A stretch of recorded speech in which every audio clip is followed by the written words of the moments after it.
Buongiorno, nena.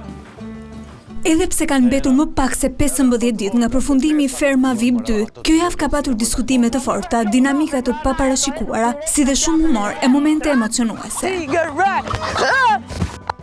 Një televotim i hapur për mbrëmjes së të hënës do të shpallësonte finalistin e parë të këtij edicionit të dytë. Publiku merr një vendim të rëndësishëm, duke çuar kështu edhe 2 fermerët më pak të votuar në një sfidë kok më kok. Do të jetë sfida ajo që do të përcaktojë më pas fatin e fermerëve. Gjatë spektaklit të sotëm, njëri prej 9 konkurrentëve të mbetur në lojë do të ndërpresë rrugëtimin e tij, duke humbur mundësinë e çmimit të madh. Të gjithë cili për shkallon kontribut shumë madh. Ditët kanë qenë shumë të qeta për fermerët, teksa Agai ka sjellë të tjera dinamika. Kryefermer Andoeli është vënë në një zgjedhje të vështirë. Ai duhet të zgjidhte 3 fermerët më pak punëtor ose që nuk janë bindur urdhrave të tij, duke i kaluar në shtëpinë e fakirit. Do zgjedh Nena, Ylli dhe Big Basta. Pavarësisht vendimit të vështirë, Nena, Ylli dhe Big Basta ishin zgjedhja e Andoelit.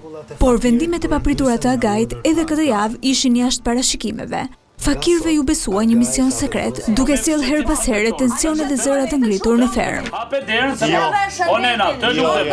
Hape derën. Zhvillimet e fundit që kanë shtuar tensionin në Ferma VIP 2, por edhe shumë momente të tjera do të diskutohen sonte në mbrëmje, duke nisur nga ora 21 live në ekranin e Vision Plus dhe në 2 kanalet e dedikuara të platformës Stream. Ditët e juaja të fundit. Ishte kënaqësi, faleminderit shumë.